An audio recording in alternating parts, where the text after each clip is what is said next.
तो अनारंभ अनिकेत अमानी। अनारंभ अर्थात भगवान कह रहे अपनी ओर से संसार का कोई संकल्प ना करे। अनारंभ, ये जीवन में जो भी सुख दुख है ये अपने ही संकल्प है। कल हम चर्चा कर रहे थे, श्री प्रहलाद जी ने जब मांगा श्री नृसिंह भगवान से कि प्रभु देना चाहते हैं तो फिर यही दीजिए कि हमारे मन में संसार का कोई संकल्प स्फुरित ना हो।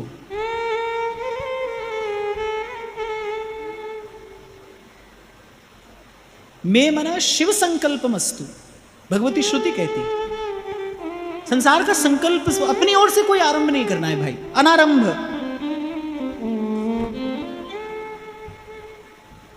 हमें संसार में एक ईंट भी यहां से उठाकर यहां नहीं रखनी। साधु ऐसा ही होता है भाई। साधु के जीवन में तो जो हो रहा है ना वो तो भगवत कृपा का विलास है, उसके मूल में भगवत इच्छा है, उसे नहीं करना है, उसे संसार का संकल्प नहीं करना है। और कम से कम यदि हम भगवत वाणी का विचार करें तो प्रभु की वाणी तो यही कहती है हमारा भक्त कैसा है, अनारंभ। नहीं तो भाई सब भजन साधन धरा का धरा रह जाता है, संसार का एक संकल्प मन में उठते सब भजन साधन धरा रह जाता है। फिर उसके बाद भले उसे लोक हित कहते रहो, लोक कल्याण कहते रहो, उसके बाद अनेक अनेक विकल्प हैं मन के पास भाग जाने के, बच जाने के, पर अपनी ओर से कोई अपना संकल्प ना हो। ऐसे मन क्रम वचन तुम्हारी आशा, हमें केवल भजन ही करना है। हमारा प्रयास, हमारा संकल्प केवल भजन के लिए हो, उसके अतिरिक्त जो होगा वो भगवत इच्छा से होगा। और एक बार ऐसा करके देखना, प्रभु की इच्छा से देखना क्या से क्या हो जाता है, खबर भी नहीं पड़ती। संत कुछ नहीं करता पर उसके द्वारा श्रेष्ठ कार्य होते हैं, महत्व कार्य होते हैं। क्यों? क्योंकि वो केवल निमित्त मात्र है। गीता में भगवान कह रहे हैं ना अर्जुन से, निमित्त मात्रम भव सव्यसाचिन, बस केवल निमित्त। आपको एक छोटा सा उदाहरण दूं, आपके सामने ये हमारे भैया ये वाद्य बजा रहे हैं, इससे संगीत प्रकट हो रहा है, कर्णप्रिय संगीत है, सुमधुर संगीत है, पर ये उतना ही बज रहा है जितना बजाने वाला बजा रहा है। इसका एक भी तार यदि अपनी इच्छा से बजने लगे तो फिर ये संगीत प्रकट नहीं होगा, फिर वो कर्णप्रिय नहीं होगा, फिर वो कोलाहल हो जाएगा, शोर हो जाएगा, उसमें माधुर्य का नितांत अभाव हो जाएगा। ऐसे ही आपको मुझे तो केवल निमित्त मात्र हो जाना है, प्रभु का संकल्प सफल हो। मैं तो बार बार आपको कहता हूं भाई, प्रभु से यही कहिए, प्रभु मेरा जीवन आपके काम आ जाए, आपके किसी काम में आ जाए, ये जीवन आपके भक्त के, आपके संत के किसी काम आ जाए। ये जीवन, ये तन मन धन साधन संपत्ति, ये जो भी कुछ है, ये प्रभु किसी सत्कार्य में, आपके कार्य में, प्रभु के कार्य में ये निवेदित हो जाए, समर्पित हो जाए। नहीं तो भाई जन्म रहे हैं, मर रहे हैं, और ऐसा होता ही रहेगा। इस दुष्चक्र का अंत तो आने वाला नहीं है। तो बड़ी सूक्ष्म बात भगवान कह रहे हैं, अनारंभ, अपनी ओर से कोई आरंभ ना करे। जो छोटा सा उदाहरण मैंने आपको दिया ना, एक भी तार यदि स्वयं बोलने लगे तो फिर संगीत नहीं है, फिर शोर है, फिर कानों को अच्छा नहीं लगेगा, फिर उसमें कोई माधुर्य नहीं है। अपना संकल्प होते ही फिर जीवन में शोर होने लगता है। आप देखो मन में कोलाहल अशांति किस बात की? अपने संकल्पों की तो है। अगर मन में कोई संकल्प ना हो फिर मन शांत है। शांति ढूंढने के लिए आदमी गिरी कंदरा में जाता है, पर शांति बाहर नहीं खोजी जाती भाई। वो तो एक ऐसी व्यवस्था है, अवस्था है जो अपने भीतर ही कहीं प्राप्त की जाती है। अपना कोई संकल्प ना हो भाई, हमें कुछ नहीं करना। अजगर करे ना चाकरी और पंछी करे ना काम। हमारे व्यास जी कहते हैं, काहू के बल भजन को काहू को आचार, और व्यास भरोसे कुंवरी के सोवत पांव पसार। और क्या व्यास जी सोते ही हैं? व्यास जी की संत सेवा देखिए, व्यास जी की साधु सेवा का दर्शन करिए। व्यास जी कह रहे मैं नहीं करता भाई, प्रभु की कृपा कराती है। हम तो सोते हैं। मुझसे कोई पूछ लेना आप क्या करते हैं, वो भी अपरिचित पूछ ले आप क्या करते हैं, तो मैं कहा आराम करते हैं, केवल आराम, विश्राम। गोस्वामी जी कह रहे ना, पायो महाविश्राम, विश्राम करते हैं भाई। ये करने वाले तो प्रभु हैं, वो करते हैं, वो कराते हैं। जो कह रहा है वो भी वही है, जो सुन रहा है वो भी वही है। उसी की प्रेरणा से कहने वाला कहता है, उसी की प्रेरणा से सुनने वाला सुनता है, एक वही। और फिर आगे भगवान ने कहा अनिकेत। निकेत किसे कहते हैं? घर को। अनिकेत, भगवान ने कहा उसका कोई घर ना हो।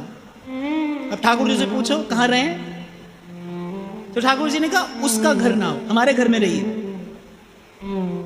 तुम्हारा घर होगा तो तुम्हें चिंता भी होगी। तो अनिकेत माने भगवान कह रहे भाई हमारे घर में रहो, अपने घर में नहीं रहो, नहीं तो घर से अपनापन हो जाएगा, घर से ममता हो जाएगी। अरे घर छोड़ के कुटिया बनती है महाराज, उस कुटिया में ममता हो जाती है। अपना जहां हुआ वहां पर ममता होगी। और गोस्वामी जी कह रहे वहीं पर चूक हो जाएगी, क्योंकि तुलसी ममता राम सो समता सर संसार। ममता राम सो। मुझसे एक बार बहुत वर्ष पहले किसी ने पूछा, बोले वृंदावन में आपका कोई स्थान नहीं है? तो मैंने कहा जिस दिन वृंदावन में मैंने अपना स्थान बनाया वो एक अपना हो जाएगा, बाकी सारे पराये हो जाएंगे। आज सारे ही अपने हैं, जहां चले जाओ सब अपने ही है, ये सब संत अपने ही हैं, इन सबकी सेवा ही प्रभु की सेवा है। तो भगवान यहां कह रहे बोले अपना यहां पर कुछ ना करिए, अपने तो बस प्रभु ही रहे, अपनापन प्रभु में रहे। ये जो आत्मीयता है, जो मेरापन है, अरे संसार को मेरा मेरा कहते कहते ही तो संसार रच बस गया भीतर। मेरा मेरा कहते कहते संसार मेरा ही लगने लगा, है नहीं पर लगता है। जड़ चेतन ग्रंथि पर गई, यद्यपि मृषा छूटत कठिन है नहीं पर लगता है। मेरा मेरा कहते कहते मेरा लगने लगा।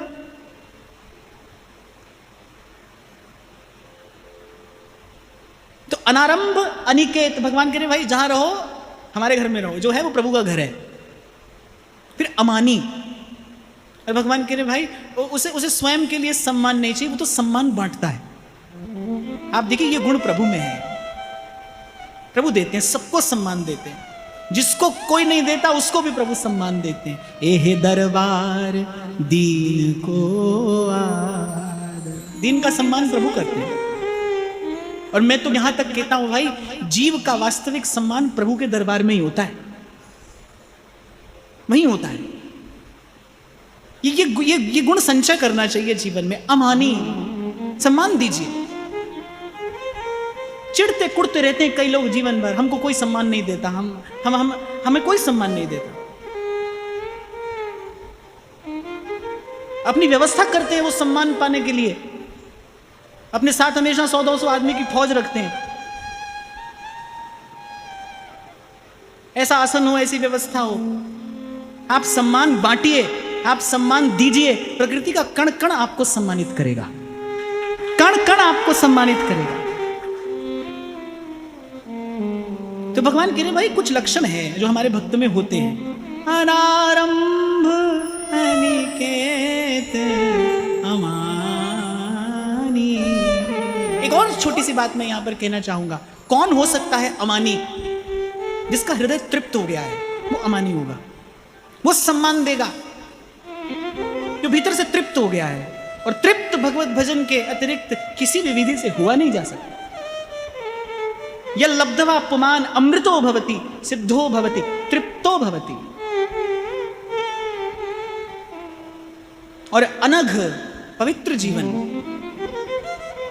अनघ भगवान करे पवित्र जीवन, सात्विक जीवन, थोड़े में काम चला ले। जो मिले वो प्रसाद है, और प्रसाद कभी अकेले नहीं पाया जाता भाई। अभी हम यही चर्चा कर रहे थे ना, जो पाएंगे प्रसाद पाएंगे, और प्रसाद कभी अकेले नहीं पाया जाता, प्रसाद बांटकर ही पाया जाता है। कण अपने मुख में रख के फिर उस प्रसाद का वितरण करिए, बांटिए। जितना सम्मान प्रेम बांटेंगे जीवन उतना समृद्ध होता चला जाएगा, उतने आप भीतर से प्रसन्न संतुष्ट तृप्त होते चले जाएंगे। भगवान करे पवित्र, पवित्र जीवन है उसका। बैर न विग्रह आस न त्रासा, राग द्वेष से रहित, सदा सर्वदा सब में सद्भाव समभाव रखते हुए, सब में भगवत दर्शन करते हुए अपने गुरु प्रदत्त मार्ग पर चलता हुआ जीवन ही पवित्र जीवन है। और कह रहे अरोष, क्रोध रहित, अक्रोध। ये बात भगवान ने उद्धव जी से भी कही, क्रोध रहित।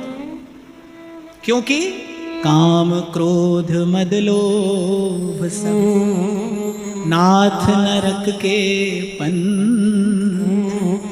सब परिहरि रघुवीर भजहु भजई जेहि संत। भजहु भजई जेहि संत। विषैला, काम मन को मैला करता है। काम मन को मैला करता है, क्रोध मन को विषैला करता है। क्रोध आपके अंतःकरण को विषैला कर देता है।